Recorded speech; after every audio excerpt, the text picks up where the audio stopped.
가끔은 이유보다 먼저 마음에 닿는 이야기, 운명 같은 인생입니다. 여러분, 혹시 이런 경험 해보신 적 있으세요? 오랜만에 만난 친구나 친척이 자리에 앉자마자 요즘 세상이 왜 이 모양이야 라고 말문을 여는 순간을 말입니다. 아니면 대화가 시작되기도 전에 내가 보기엔 말이야 라는 말로 자신의 의견을 먼저 말하는 사람을 만나보신 적은 없으십니까? 처음에는 그저 그 사람의 성격이라고 생각하셨을 겁니다. 나이가 들어서 그렇다고 원래 그런 사람이라고 여기셨을 수도 있습니다. 하지만 시간이 지나면서 그 사람과의 만남이 점점 부담스러워지고 대화가 끝난 뒤에도 마음 한편이 무거워지는 경험을 하셨다면 그것은 결코 여러분만의 일이 아닙니다. 그런 말을 들었을 때 불편하고 답답하셨던 마음 충분히 이해합니다. 대화가 시작되기도 전에 상대방의 단정적인 말투에 기가 눌리는 느낌을 받으셨다면 그렇게 느끼신 것이 당연합니다. 어떤 이야기를 꺼내도 그건 아니야. 세상이 원래 그래라는 식으로 막혀버리는 대화 속에서 지치셨다면 그 피로감은 지극히 자연스러운 반응입니다. 특히 그 사람이 가까운 가족이나 오랜 친구의 경우 관계를 끊을 수도 없고 그렇다고 계속 만나기도 힘든 딜레마 속에서 혼자 고민하셨을 것입니다. 여러분의 그 감정은 틀린 것이 아닙니다. 그런데 오늘 이 시간에는 조금 다른 이야기를 드리고자 합니다. 그 사람이 나쁜 사람이어서 혹은 성격이 못돼서 그런 말을 하는 것이 아닐 수도 있다는 이야기입니다. 우리는 흔히 사람의 말투를 그 사람의 성격 그 자체로 판단합니다. 단정적으로 말하면 고집이 세다고 여기고 부정적으로 말하면 성격이 어둡다고 생각합니다. 하지만 심리학과 인간 본성에 대한 연구들은 전혀 다른 사실을 알려줍니다. 그 말은 성격이 아니라 그 사람 내면의 불안과 두려움이 밖으로 새어나온 신호일 수 있다는 것입니다. 예를 들어 두 사람이 똑같이 요즘 젊은 사람들은 버릇이 없어 라고 말한다고 가정해 봅시다. 한 사람은 대화 초반에 이 말을 꺼내고 상대의 반응을 듣기도 전에 자신의 생각을 쏟아냅니다. 다른 한 사람은 대화가 한참 진행된 뒤 자연스럽게 자신의 경험을 나누며 이 말을 합니다. 겉으로 보면 같은 말이지만 그 말이 나오는 시점과 방식에 따라 듣는 사람이 느끼는 감정은 완전히 달라집니다. 전자의 경우 듣는 사람은 압박감을 느끼고 대화를 이어가기 어려워집니다. 후자의 경우 비록 의견이 다르더라도 대화는 계속 이어질 수 있습니다. 이 차이는 무엇 때문에 생기는 것일까요? 오늘 이 영상에서는 나이가 들수록 인간관계가 더 힘들어지는 사람들이 공통적으로 사용하는 말버릇을 살펴보겠습니다. 그리고 그 말 뒤에 숨어있는 심리적 패턴을 하나씩 들여다보겠습니다. 이 말들은 단순히 나쁜 습관이 아니라 그 사람이 느끼는 내면의 불안과 두려움이 언어로 표현된 것입니다. 이것을 이해하고 나면 여러분께서는 사람을 보는 기준이 조금 달라지실 것입니다. 더 이상 저 사람은 원래 저래라고 단정하지 않게 되고 저 말 뒤에는 어떤 감정이 숨어 있을까를 생각하게 되실 것입니다. 이 영상을 보고 계신다는 것 자체가 여러분께서 사람을 이해하려는 마음을 가지고 계시다는 증거입니다. 단순히 판단하고 멀어지는 것이 아니라 왜 그럴까를 궁금해 하신다는 것은 이미 충분히 성숙한 태도입니다. 이 시간이 여러분께 위로가 되고 동시에 관계를 바라보는 새로운 시각을 드릴 수 있기를 바랍니다. 혹시 지금 떠오르는 누군가가 있으시더라도 그 사람을 미워하거나 판단하기 위한 시간이 아닙니다. 그저 이해의 폭을 조금 넓히고 여러분 자신을 보호하는 방법을 배우는 시간입니다. 각각의 말 뒤에 숨은 심리와 그것이 인간관계에 어떤 영향을 미치는지 차분히 짚어보도록 하겠습니다. 구독과 좋아요 눌러주시면 마음이 편해지는 영상을 빨리 받아보실 수 있습니다. 첫 번째, 요즘 세상이 왜 이 모양이야? 60대 후반의 김 선생님은 친구들과 만날 때마다 항상 같은 말로 대화를 시작합니다. 요즘 세상이 왜 이 모양이야? 뉴스 보면 한숨만 나와.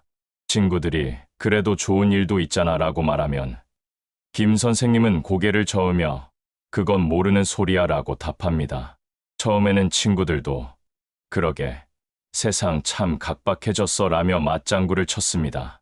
하지만 시간이 지나면서 친구들은 김 선생님과의 만남이 점점 부담스러워졌습니다. 어떤 이야기를 꺼내도 결국 세상에 대한 불평으로 끝나고 대화가 끝나면 기분이 가라앉기 때문입니다. 김 선생님 본인은 그저 현실을 이야기하는 것뿐이라고 생각했지만 친구들은 하나둘 연락을 뜸하게 했습니다. 미국의 심리학자 마틴 셀리그만은 학습된 무기력이라는 개념을 연구했습니다. 그는 실험을 통해 통제할 수 없는 부정적 상황에 반복적으로 노출된 사람은 점차 세상 전체를 통제 불가능한 것으로 인식하게 된다는 사실을 밝혀냈습니다. 이런 사람들은 긍정적인 변화가 일어나도 그것을 인식하지 못하고 모든 것을 부정적인 틀로 해석하는 경향을 보입니다. 또한 인지심리학에서는 확증 편향이라는 개념이 있습니다. 사람은 자신이 믿는 것을 확인해 주는 정보만 받아들이고 그렇지 않은 정보는 무시하는 경향이 있다는 것입니다. 세상이 나쁘다고 믿는 사람은 뉴스에서도 주변 이야기에서도 나쁜 소식만 골라서 기억하게 됩니다. 요즘 세상이 왜 이 모양이야 라는 말은 세상에 대한 비판처럼 들리지만 실제로는 자신의 무력감을 표현하는 말입니다. 나이가 들면서 사회적 영향력이 줄어들고 예전처럼 세상을 이해하기 어려워지는 경험을 하게 됩니다.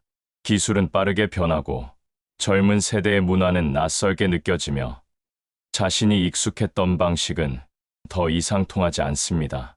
이런 상황에서 사람은 불안을 느끼고 그 불안을 세상 탓으로 돌리면서 심리적 안정을 찾으려 합니다. 내가 뒤처진 게 아니라 세상이 잘못된 거야 라고 말하면 일시적으로나마 자존감을 지킬 수 있기 때문입니다. 하지만 이런 말버릇은 인간관계에 부정적인 영향을 미칩니다. 듣는 사람은 대화를 통해 희망이나 위로를 얻지 못하고 오히려 기운이 빠지게 됩니다. 그리고 그 사람과 함께 있으면 자신도 부정적으로 변할 것 같은 두려움을 느끼게 됩니다. 그리스의 철학자 에픽테토스는 이렇게 말했습니다. 사람을 괴롭히는 것은 사건 그 자체가 아니라 그 사건에 대한 그의 견해이다. 세상이 변한 것은 사실이지만 그것을 어떻게 받아들이느냐는 각자의 선택입니다. 같은 현실을 보면서도 누군가는 새로운 가능성을 발견하고 누군가는 절망만 느낍니다. 세상에 대한 불안을 말로 표현하는 것이 나쁜 것은 아닙니다. 다만 그 말이 자신과 주변 사람 모두를 지치게 만든다면 잠시 멈춰 서서 자신의 마음을 들여다볼 필요가 있습니다. 세상이 변했다는 사실을 인정하되 그 안에서도 여전히 좋은 것들이 있다는 것을 기억하신다면 대화는 조금 더 따뜻해질 수 있습니다. 두 번째, 내가 보기엔 말이야. 이 여사님은 자녀들과 통화할 때마다 내가 보기엔 말이야라는 말로 조언을 시작합니다. 딸이 직장 이야기를 꺼내면 내가 보기엔 네가 너무 참고만 있어라고 말하고 아들이 육아 이야기를 하면 내가 보기엔 며느리가 아이를 너무 엄하게 키우는 것 같아라고 말합니다. 이 여사님은 자녀들을 걱정하는 마음에서 조언을 하는 것이지만 자녀들은 점점 어머니와의 대화를 피하게 되었습니다. 무슨 이야기를 해도 어머니의 판단과 조언이 돌아올 것이 뻔했기 때문입니다. 어느 날 딸이 용기를 내어 엄마, 제 이야기 좀 들어만 주실 수 없어요? 라고 말했습니다. 이 여사님은 깜짝 놀랐습니다. 자신은 그저 자녀들을 위해 좋은 말을 해주는 것뿐인데 왜 아이들이 불편해하는지 이해할 수 없었습니다. 심리학자 칼 로저스는 인간 중심 상담이론에서 무조건적 긍정적 존중의 중요성을 강조했습니다.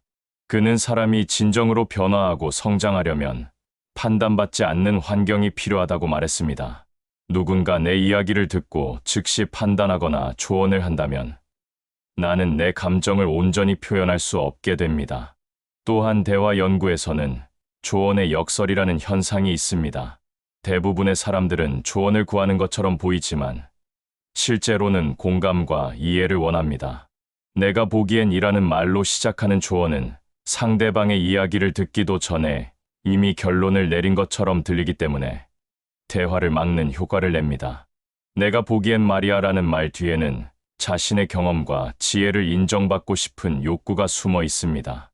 특히 나이가 들면서 사회적 역할이 줄어들고 예전처럼 주변에서 조언을 구하는 일이 적어지면 사람은 자신의 가치를 의심하게 됩니다. 나는 아직 쓸모 있는 사람일까? 라는 불안이 마음 깊은 곳에 자리 잡습니다. 그래서 대화 중에 기회가 생기면 자신의 의견을 먼저 내놓으면서 존재감을 확인하려고 합니다. 하지만 이런 방식은 역효과를 낳습니다. 듣는 사람은 자신의 이야기가 제대로 전달되지 않았다고 느끼고 대화를 통한 연결감을 경험하지 못합니다. 결국 조언을 하는 사람은 더욱 외로워지고 자신의 말이 받아들여지지 않는다고 느끼게 됩니다. 독일의 철학자 마르틴 부버는 이렇게 말했습니다. 진정한 대화는 내가 너를 이해하려 할 때가 아니라 내가 너를 있는 그대로 받아들일 때 시작된다. 조언은 상대를 변화시키려는 시도이지만 진정한 관계는 상대를 있는 그대로 인정하는 데서 출발합니다. 자신의 경험을 나누고 싶은 마음은 자연스러운 것입니다. 다만 그것을 내가 보기엔 이라는 단정적인 말 대신 나는 이런 경험이 있었는데 라는 나눔의 방식으로 전달한다면 대화는 훨씬 부드러워질 수 있습니다. 상대방은 조언을 받는 사람이 아니라 함께 이야기를 나누는 동반자라는 것을 기억하신다면 좋겠습니다. 세 번째, 그건 아니야. 원래는 말이지. 박 사장님은 평생 사업을 하시며 많은 경험을 쌓으신 분입니다. 후배들이나 젊은 직원들과 이야기할 때면 항상 그건 아니야 라는 말로 상대의 의견을 자르고 원래는 말이지라며 자신의 경험담을 늘어놓습니다. 처음에는 후배들도 선배의 경험에서 배우려는 마음으로 귀를 기울였습니다. 하지만 시간이 지나면서 후배들은 박 사장님 앞에서는 아예 의견을 내지 않게 되었습니다. 무슨 말을 해도 부정당할 것이 뻔했기 때문입니다. 박 사장님은 요즘 젊은 사람들이 배우려는 자세가 없다며 안타까워하지만 정작 자신이 그들의 말을 먼저 막아버린다는 사실은 인식하지 못합니다. 심리학자 아론 백이 제시한 인지 왜곡 중에는 이분법적 사고라는 것이 있습니다. 이것은 세상을 옳고 그름, 흑과 백으로만 나누어 보는 사고방식입니다. 이런 사고를 가진 사람은 자신의 의견과 다른 생각을 틀린 것으로 간주하고 즉시 부정하는 경향이 있습니다. 또한 사회심리학에서는 전문가 함정이라는 개념이 있습니다. 어떤 분야에서 오랜 경험을 쌓은 사람일수록 새로운 방식이나 관점을 받아들이기 어려워한다는 것입니다. 자신의 경험이 절대적이라고 믿기 때문에 그것과 다른 접근은 모두 잘못된 것으로 보입니다. 그건 아니야. 원래는 말이지라는 말은 자신의 경험이 부정당할까봐 두려워하는 마음에서 나옵니다.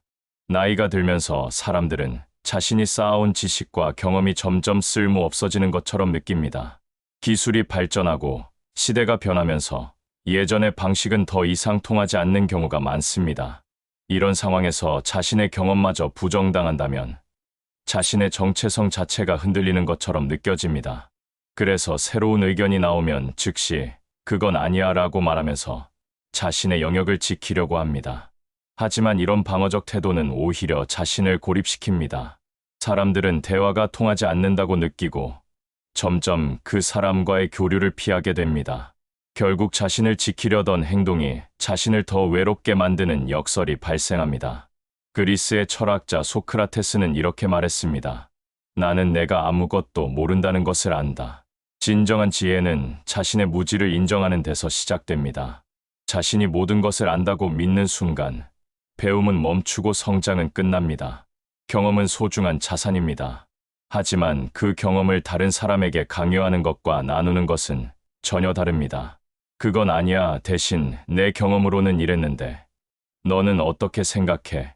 라고 묻는다면 대화는 일방적인 가르침이 아니라 진정한 교류가 될 수 있습니다. 네 번째, 나 때는 안 그랬는데. 최할머니는 손자 손녀들을 무척 사랑하십니다. 하지만 아이들이 놀 때마다 나 때는 안 그랬는데 라는 말을 하십니다.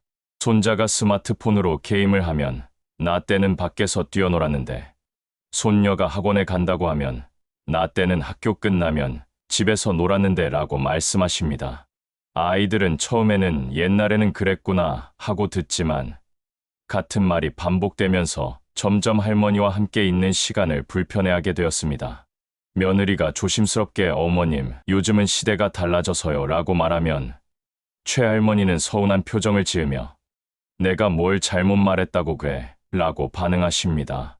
최할머니는 그저 옛날 이야기를 하는 것뿐인데 왜 사람들이 싫어하는지 이해할 수 없습니다.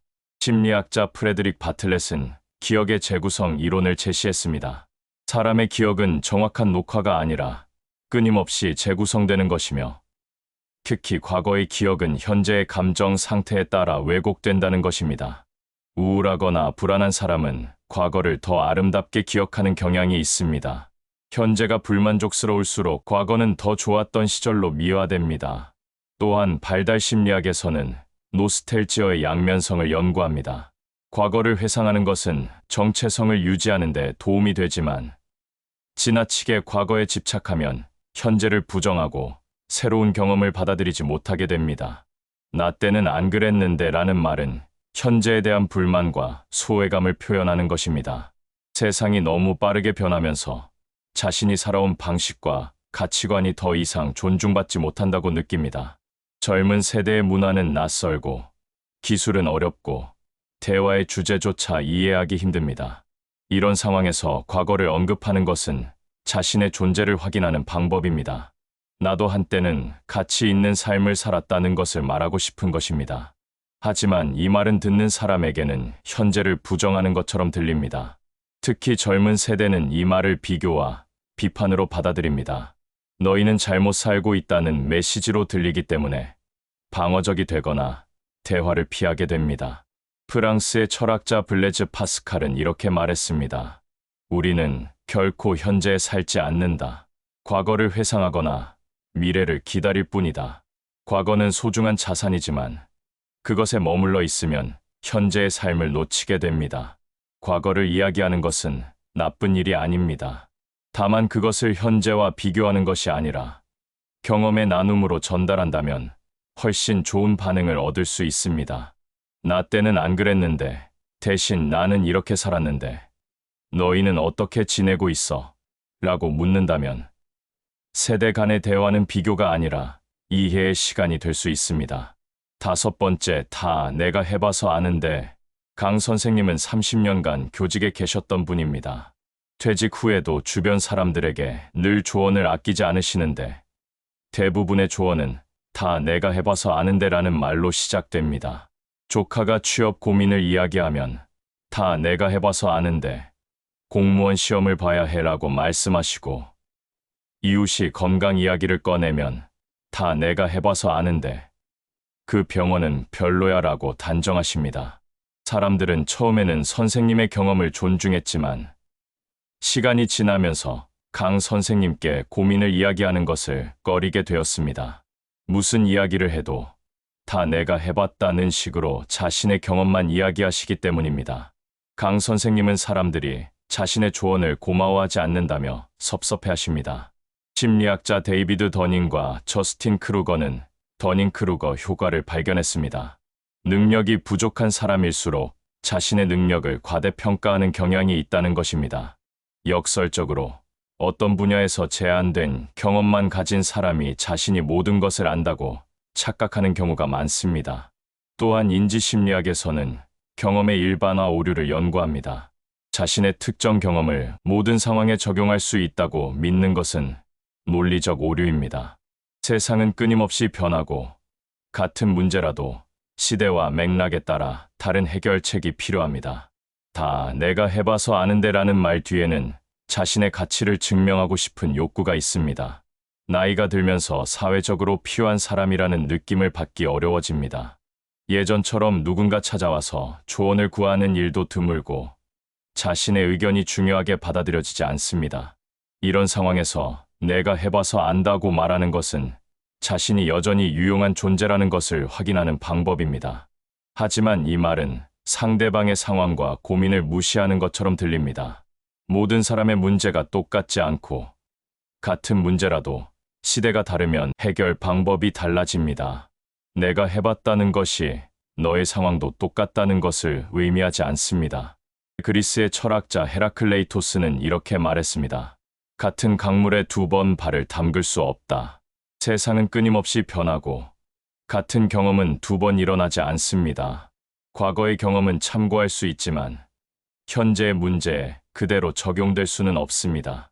경험은 소중하지만 그것이 모든 문제의 답은 아닙니다. 다 내가 해봐서 아는데, 대신 내 경험은 이랬는데, 너의 상황은 어떤지 좀 더 이야기해 줄래? 라고 묻는다면, 대화는 일방적인 조언이 아니라 진정한 소통이 될 수 있습니다. 여섯 번째, 내 말이 틀렸어?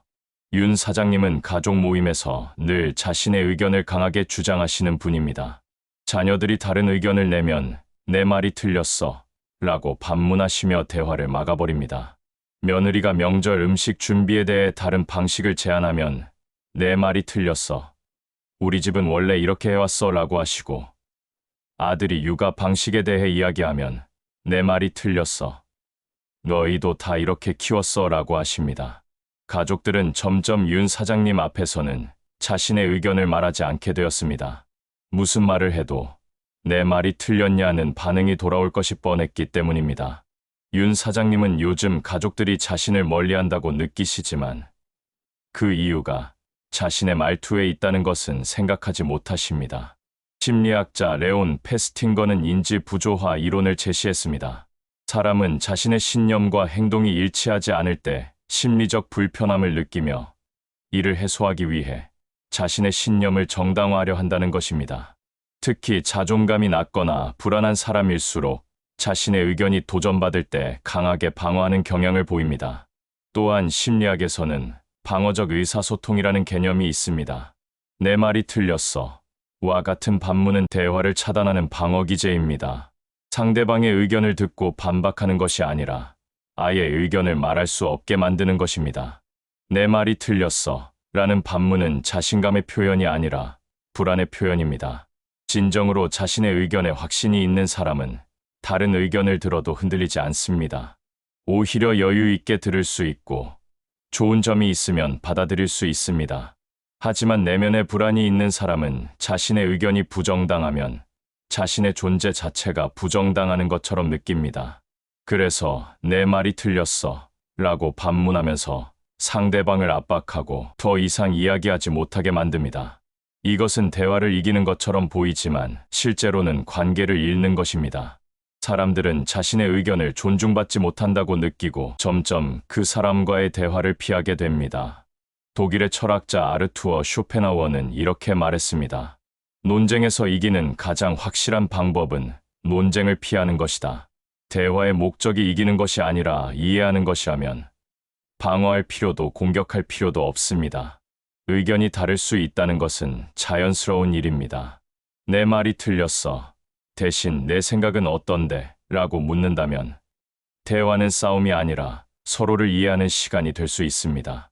다른 의견을 듣는 것이 자신을 부정하는 것이 아니라 세상을 더 넓게 보는 기회라는 것을 기억하신다면 좋겠습니다. 일곱 번째, 요즘 젊은 사람들은 정 부장님은 회사에서 오랜 시간 근무하신 베테랑입니다. 후배들과 이야기할 때마다 요즘 젊은 사람들은 이라는 말로 불만을 표현하십니다. 요즘 젊은 사람들은 일에 대한 열정이 없어. 요즘 젊은 사람들은 힘든 걸 참지 못해. 요즘 젊은 사람들은 자기 주장만 강해 같은 말을 자주 하십니다. 후배들은 처음에는 선배의 충고로 받아들였지만 시간이 지나면서 정 부장님과 함께 일하는 것을 부담스러워하게 되었습니다. 무엇을 해도 세대 차이로 치부되고 자신들의 노력은 인정받지 못한다고 느꼈기 때문입니다. 정 부장님은 요즘 젊은 직원들이 자신을 피하는 것 같다고 느끼지만 그 이유가 자신의 말버릇에 있다는 것은 인식하지 못하십니다. 사회심리학자 헨리 타지펠은 사회정체성 이론을 제시했습니다. 사람들은 자신이 속한 집단을 긍정적으로 평가하고 다른 집단을 부정적으로 평가하는 경향이 있다는 것입니다. 세대를 나누어 우리 세대와 요즘 젊은이들로 구분하는 순간 편견과 일반화가 시작됩니다. 또한 심리학에서는 확증 편향의 세대 버전이 연구되고 있습니다. 요즘 젊은 사람들은 나약하다고 믿는 사람은 젊은 사람이 힘들어하는 모습만 기억하고 그들이 헌신하거나 노력하는 모습은 무시합니다. 요즘 젊은 사람들은 이라는 말 뒤에는 자신의 시대와 방식이 부정당하는 것에 대한 두려움이 있습니다. 세상이 변하면서 예전의 가치관과 일하는 방식은 더 이상 절대적이지 않습니다. 젊은 세대는 다른 우선순위를 가지고 있고, 다른 방식으로 일하며, 다른 가치를 추구합니다.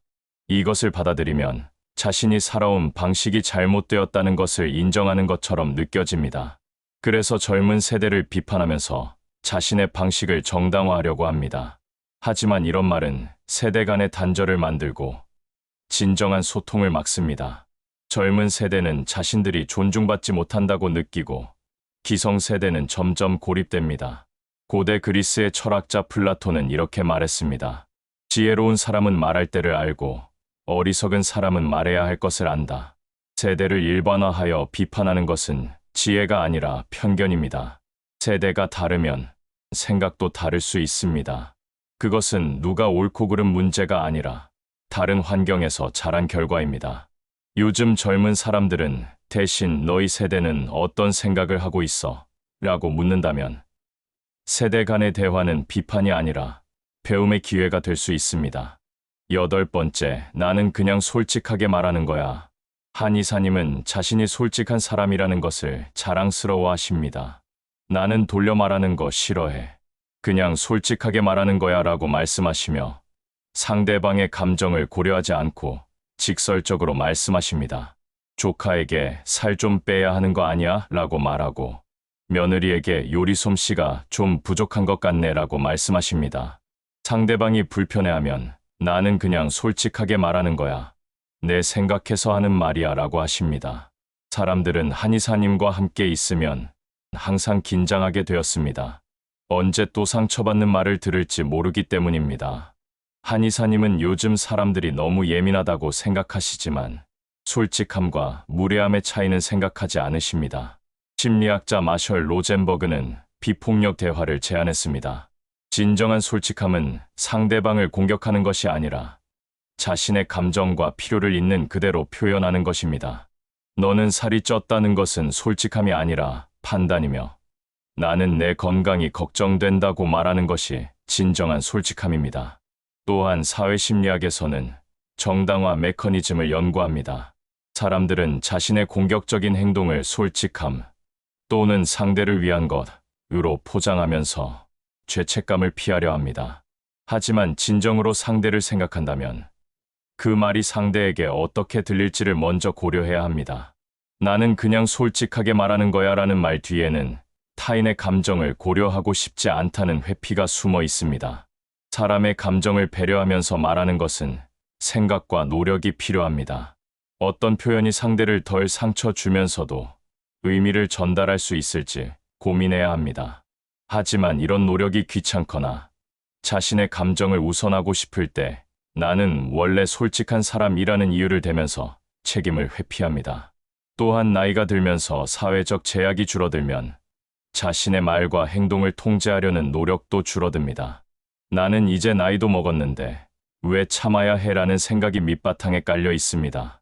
하지만 솔직함이 무례함의 핑계가 될 수는 없습니다.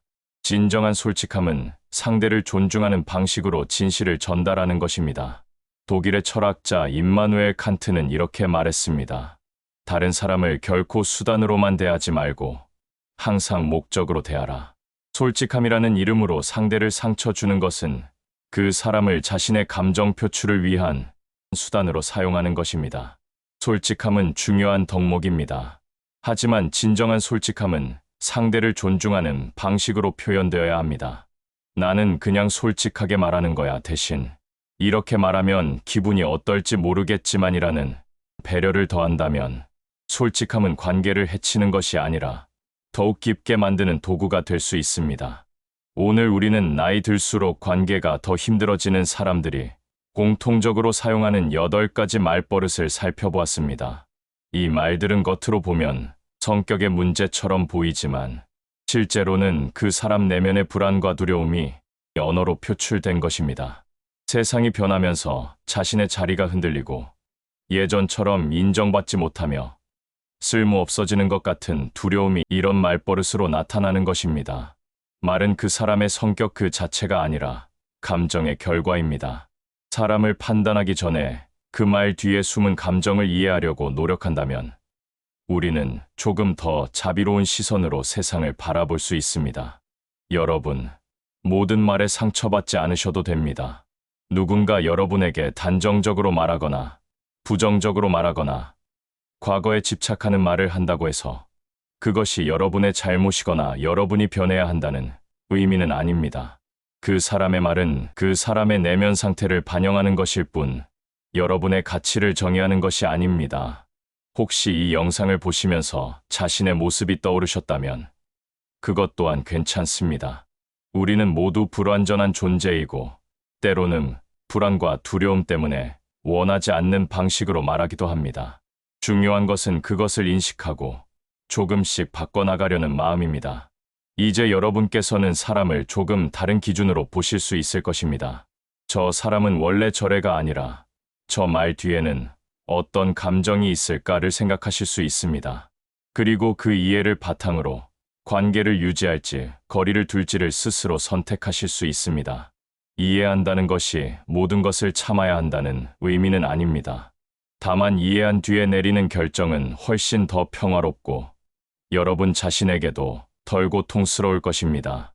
여러분께서는 오늘 하루 어떤 말로 대화를 시작하셨습니까? 그 말은 상대방에게 어떤 감정을 전했을까요? 혹시 자신도 모르게 불안이나 두려움을 말로 표현하고 계시지 않으신가요? 이 질문에 대한 답을 찾으려 애쓰지 않으셔도 됩니다. 그저 가끔 자신의 말을 돌아보는 것만으로도 우리는 조금 더 따뜻한 사람이 될 수 있습니다. 오늘도 이 영상을 끝까지 시청해 주셔서 진심으로 감사드립니다. 구독과 좋아요 눌러주시면 여러분의 하루가 조금 더 따뜻해지는 이야기로 계속 찾아가겠습니다. 운명 같은 인생이었습니다.